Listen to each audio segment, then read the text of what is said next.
Southeast Radio's Business Matters with Karl Fitzpatrick. Southeast Radio. Welcome back to Southeast Radio's Business Matters with me, Karl Fitzpatrick. Well, Laois native Pat Alley was the man behind AES, but after its acquisition by Bord na Móna, Pat has created a second successful business in the waste industry.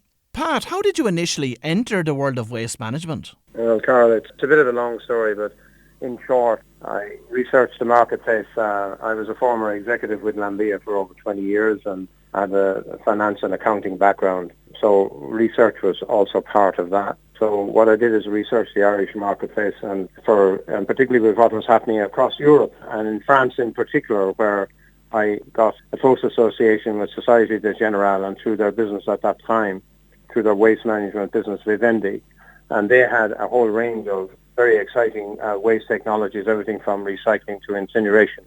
So I got a franchise from them to take into Ireland and try and sell their technologies, and that's what I did. That was my first introduction to the waste business in Ireland, where I went around to all the waste management operators, north and south. You were before your time in some respects in that when you went to the market with those technology-based products, they weren't interested, were they? No, they weren't interested because the Irish waste market at that time was very immature compared with say, France or Germany or the Netherlands. So it was, but nonetheless I recognised it as an immature market that would go to maturity and that would follow the rest of Western Europe at the appropriate time. So that's why I then redoubled back to the waste management operators that I had met and identified a number of them that I would try to acquire. So that's how I started the Advanced Environmental Solutions business. So starting out with AES, your strategy was very much about buying up family-based businesses. What type of criteria did you have in place at the time for choosing these? Well, firstly, it was on personal introduction. Those that I had met when I was trying to sell them these advanced environmental technologies, and others then that I got introductions to over time. And the valuation was a big issue at that time. The valuation was based usually on a number of times either the profit or the EBITDA, or those that didn't have full accounts. It was always a challenge as to what valuation was determined and agreed between us. So how much of the AES business was built up through acquisitions and mergers versus direct sales? It's a good question. We acquired, in the end, over a period of 4 years, 15 family businesses, all outside of the Dublin area and outside of Cork. It was mainly on the line down the N7 from Dublin down to Limerick, across to Athlone and down to Kilkenny. I would say that probably about 70% of the business was by acquisition, and about 30% would have been organic growth within those businesses. And of course, AES was subsequently acquired by Bord na Móna. But how did this deal present itself? Well, the deal became the biggest single cost that I had within the business when it was acquired and consolidated was the cost of compliance. In other words, taking some businesses, not all, that were non-compliant and bringing them into compliance. So we prided ourselves on having a totally waste management business that was compliant. So I think that when Bord na Móna was looking at the marketplace to acquire a business because they had built a new state-of-the-art landfill at Droichead in County Offaly, and what they were doing is trying to fill that landfill. And so one of the means of filling the landfill was to acquire a compliant business, and we were top of their list, we were told, to acquire because we were compliant. And on the basis of that, and knowing that your compliance was your trump card, what was your approach to the negotiation with Bord na Móna? Well, the approach was always one of recurring EBITDA in our business. We had taken, as I said, 15 family businesses and integrated those and consolidated them into one very, very successful business at that time.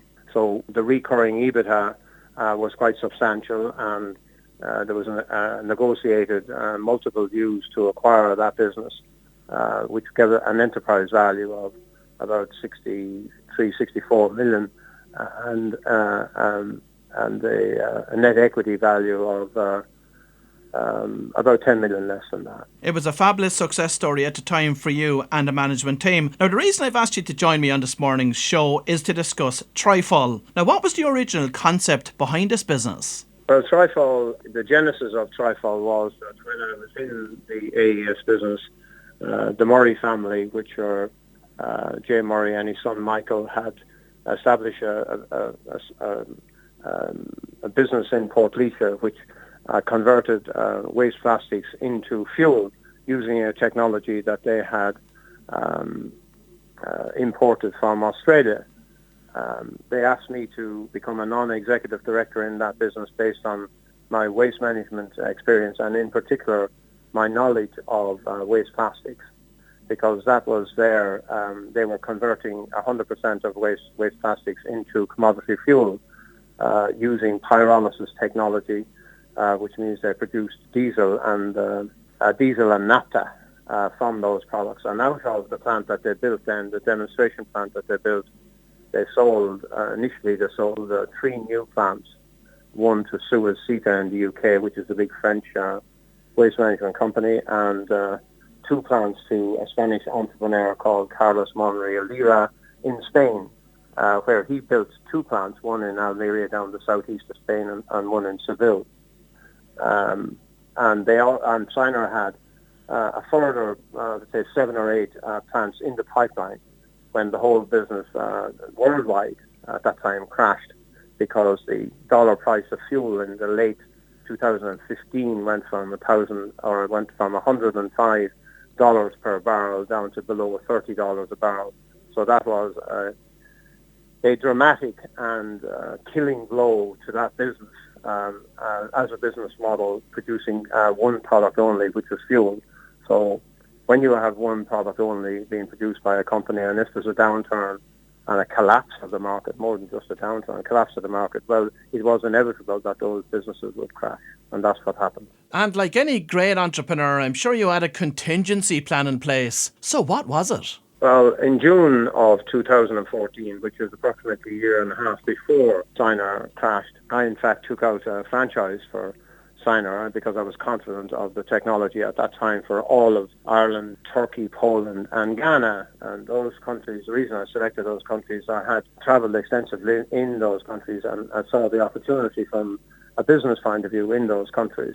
But shortly after I took out the franchise and paid Steiner for it, I had just a total accidental meeting with a world-renowned expert on wax. His name was Professor Martin Atkins, and he had worked in BP for his career, 29 years. And at the end of that, then he retired and became head of technology for Petronas, which is the national oil company of Malaysia. They are, as you would probably, for anybody who follows Formula One, they're the main sponsor of Mercedes in Formula One.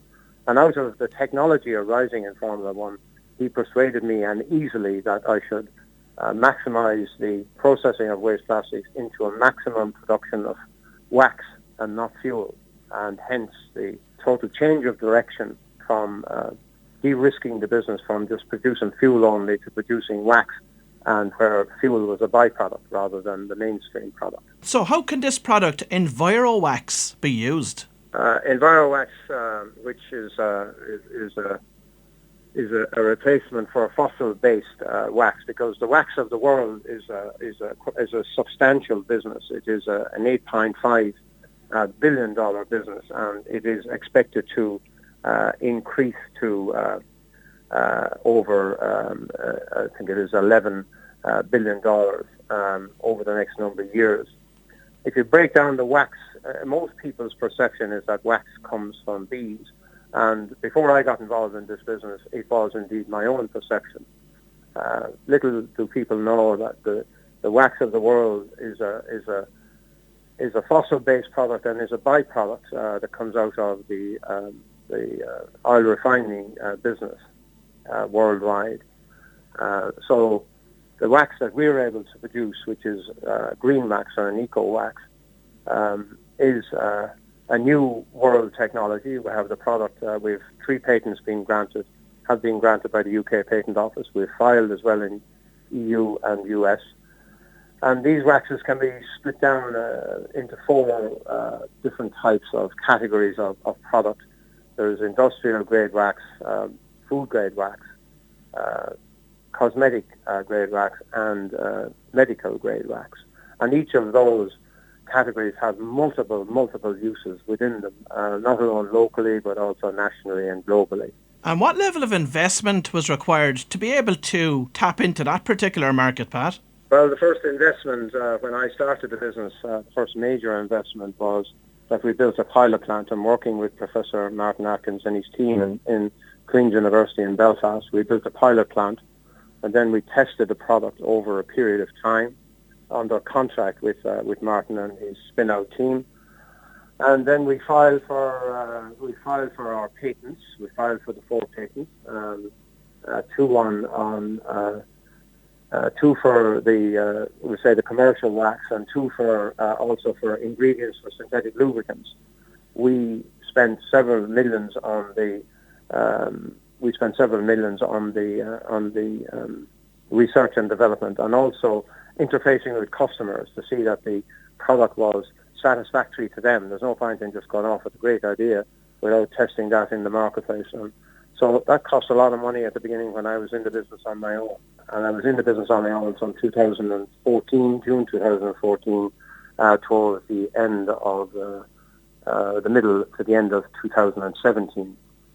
So it was a bit of a lonely track and a lonely furrow, but nonetheless exciting and challenging at the same time whilst this work was going on. So we eventually then were able to buy the plant out of from the liquidator of Sinar, because Sinar was, I said, there was a huge investment in Sinar, so we were able to bring all this knowledge across into our business very successfully, and be able to use that now to optimize the work that we're presently carrying out in our business. And are there many other companies operating in this space at present? And do you expect many new entrants into the market over the coming years? There would have been quite a number of companies we identified worldwide that were processing waste plastics into fuel only. But that fuel only, so that whole commerciality of that business collapsed at the end of 2015. That's when we set out to maximize the production of wax. To date, we don't know of any company that is focused on the wax market as we are processing waste plastics. I'm sure there will be other entrants into the market, but I think being first to the marketplace is paramount rather than have to rely on the patents. I've had experience in other marketplaces, particularly in the food market, where being first to market with a product is much more important than any patent that you... patent is good for the business, yes, it's important. It's important from an investment point of view, but being first to the market is much more important. Now, your company recently launched a crowdfunding campaign. What was the purpose of this campaign, and what type of results has it achieved to date? Well, I come from probably the traditional school where I was not a big fan of crowdfunding.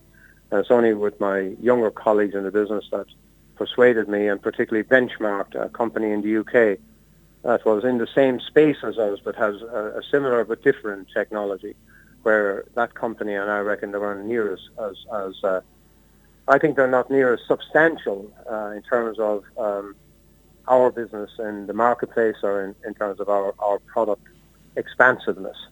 And they raised 6.4 million last year in the marketplace on crowdfunding.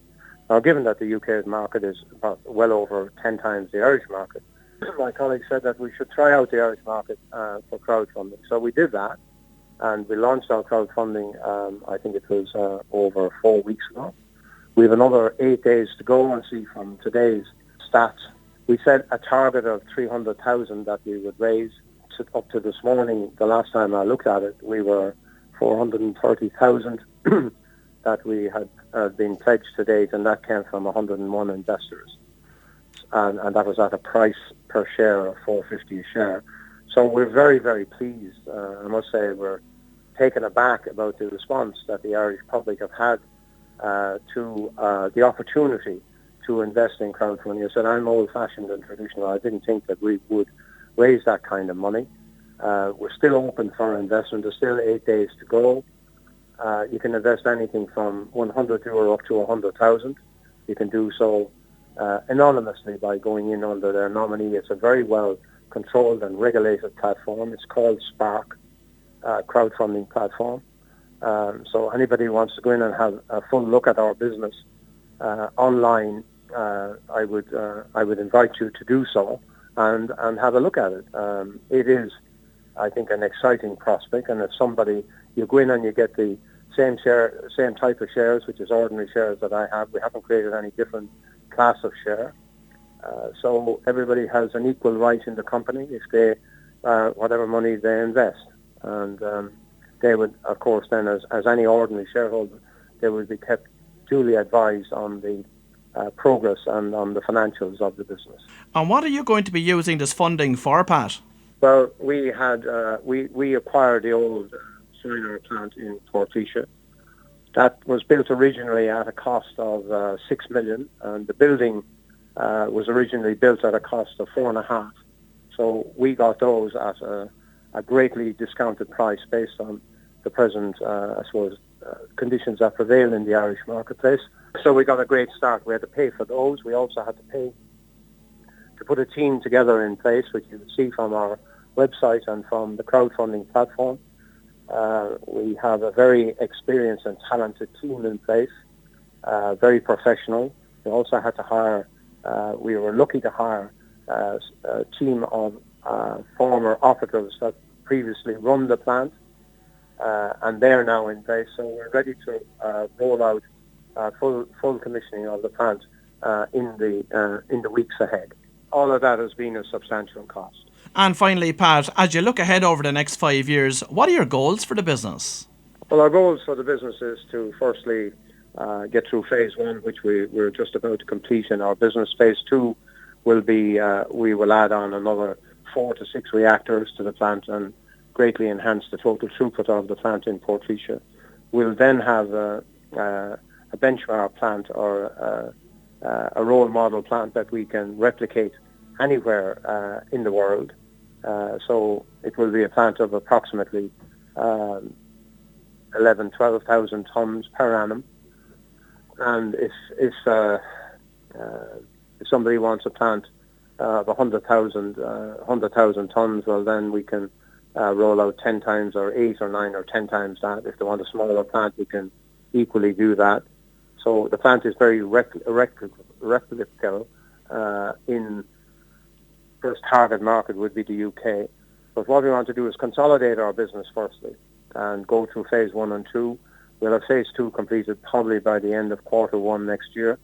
And after that, then it'll be consolidate and sell other plants on the basis of that, either sell plants at a profit or else license our technology. Well, if you've just tuned in, that was Pat Alley from Trifol, and it was a fascinating insight into a novel business that he shared with us this morning. Southeast Radio's Business Matters with Karl Fitzpatrick. Southeast